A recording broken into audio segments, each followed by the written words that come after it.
This video will feature two lists. The first one is made up of new indie RPG games scheduled to be released in 2021, at the very least in early access, and the second one will be made up of updates for last year's list. Let's start the list with a sequel to a very cool game I covered last year. Atom RPG Tudograd continues and builds upon the story from the first Atom RPG, setting things in a massive metropolis and introducing a lot of new features as a result of player feedback. If you want to know more about Atom RPG, check out my review of it. You will find a link to it in the description. Tudograd has already been in early access for quite some time and is expected to be fully released this year. Wigmund, or Wigmund, The Return of the Hidden Knights. Looks like a party-based action RPG at first sight, which would be semi-weird, but then you find out it features skill-based fighting, meaning that you have to most likely click and move your mouse in various directions in order for your characters to attack in different ways, just like in Silver, which I also covered last year on the channel. You'll find a link to it in the description as well. Wigmund, or Wigmund, is expected to go into early access on the 25th of February. Last Epoch. I'm not really one for action RPGs anymore, but Last Epoch looks quite interesting, especially since it aims at offering a mainly single-player experience. Visually speaking, it is quite reminiscent of Path of Exile, and it seems to be quite appreciated by those who have already been part of the early access. It is expected to release at a certain point this year, when it plans on adding features including multiplayer, trade, and cycles. Tale of Ronin has a lot of things I like. Feudal Japan setting, samurai, super cool art style, what seems to be a combination of combat and narrative prompts, and most important in this case, since I'm only judging by the trailer, it's the developer's reputation. In this situation, the studio is Dead Mage, the people who made Children of Morta, and in case you need a reminder of how much I love Children of Morta, you can find that review in the description. Keeping an especially close eye on this one as it is slated for a release sometime in 2021. Encased is a sci-fi post-apocalyptic RPG which I did get to play for around 4 hours some time ago. It takes place in a somewhat near future sort of setting where an alien type of dome is found, under which all manner of weird, strange and anomalous things happen. New technologies, ancient ruins and political faction exist here and create a different hierarchy and dynamic under the dome.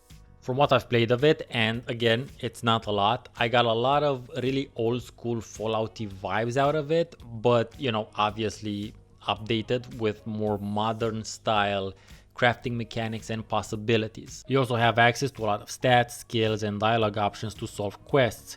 It still needed a fair bit of work when I played it, but now it looks like it could be fully released sometime this year.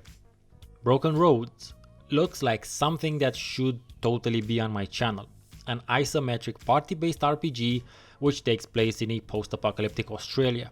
The game's main gameplay feature will be a moral compass mechanic through which your characters will gain access to traits and dialogue options relevant to their moral alignment. The Down Under setting makes this title especially interesting for me since I'm interested in exploring some other post-apocalyptic locations that are not necessarily in the US. The game is scheduled for release towards the end of 2021. Small Saga.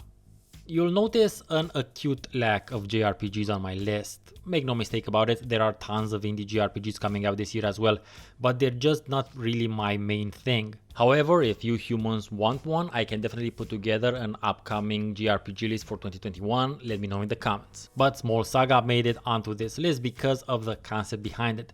You're a mouse adventuring through human land who uses a pocket knife as a weapon. Also, it looks really cool and it's scheduled for release sometime in 2021.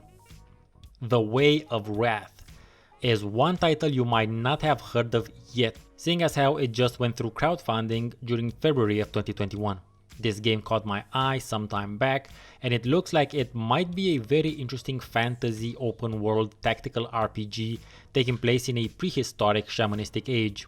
It seems to have some base building and survival aspects thrown into the mix as well. It sounds pretty interesting. Black Geyser Couriers of Darkness looks very Baldur's Gate 2-ish, a likewise real-time with pause combat system. Not my favorite, but what can you do? Isometric RPG set in a fantasy world governed by a goddess of greed. The more greedy actions happen in the world, the more the goddess gains power. The more the world grows, more chaotic. And the important thing here is that your actions influence this system. Not necessarily how you solve the quests, but more in terms of if you loot everything or accept all quest rewards, these things will make the NPCs increase prices or offer you less rewarding quests. And other things are made of this mechanic as well. A very interesting meta gaming sort of approach. The game is expected to be fully released in 2021. Sacred Fire proposes a different type of RPG experience, one that takes one of the concepts at the core of RPGs and literally illustrates it. That concept being the choose your own adventure format. You'll be able to create your character and explore an adventure through the Roman Empire as a fugitive, making decisions, having to solve conflicts either by fighting or not, but everything seems to take place as a series of what look to be very high quality and detailed illustrations, with your possible decisions being displayed on screen. Now it's time for a couple of special mentions I covered last year as standalone videos. The first one is Exanima, the real physics real-time combat RPG. Development is still continuing, and while it might not be released this year, it's worth you giving it another look if my video on it gets you interested.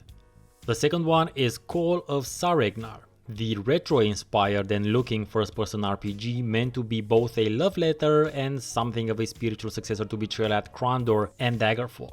This one will definitely not be released this year, but you can still play the demo and follow the developer on Twitter. Now let's go quickly through the titles on last year's list of upcoming CRPGs and see where they are now in their development. Skald Against the Black Priory. Development on this 8-bit masterpiece is going steadily, and the developer is hoping to release it into early access this summer. Realms Beyond, Ashes of the Fallen. They released a combat demo to Kickstarter backers in May of 2020, but nothing new has happened since then. Death Trash. The solo developer working on this pixel art puke-tastic ARPG is very active on Twitter with updates on his progress. When asked, he said that the game will be going into early access this year. Zoria Age of Shattering. This indie Dragon Age Origins made by a 3-person team has been worked on in the year that has passed, and according to my sources, it is highly likely that it will make it into EA in 2021, maybe in the summer.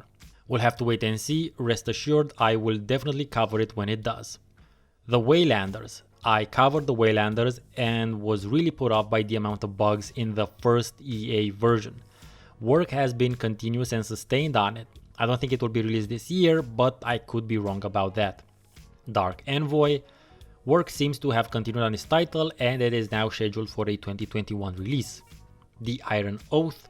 This tactical pixel art RPG has also been worked on throughout 2020, but it doesn't look like it's going to be released this year either. Tainted Grail. Development on this dark tale on Arthurian legend I streamed last year seems to be going well, with the conquest part of it being scheduled for release sometime in the spring or summer.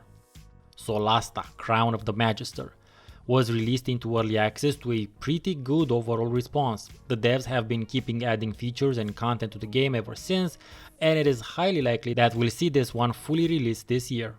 Colony Ship, a post-Earth role-playing game. Work has been steady on this title during the past year. Its release date was changed to 2021 by the time I had released my initial video of 2020, so I don't know what to say about it now. It may go into early access, it may not, but it's definitely worth keeping an eye on. Well, that was a long 2 lists. I hope you found out at least one title you never knew about and would be interested in. I am aware I have skipped a bunch of larger titles, and I did that on purpose. I feel that titles like the Gothic and Fable remakes, for instance, Baldur's Gate 3, Avowed, and the new Pathfinder have enough press being done about them anyway. I try to cover things that need it. These have been my 20-something indie RPG titles to look forward to in 2021. Let me know in the comments which ones you're interested in and if I missed some interesting ones. If you enjoyed this video, please don't forget to give it a thumbs up and share it wherever you think it might be appropriate. It would also be great if you'd consider subscribing and hitting that bell notification button afterwards. That last part is super important for small channels such as my own. I also have a Patreon page, so those of you who are inclined to do so, please check that out. I've been Stephen Nonsens, thank you very much for watching, and see you next time.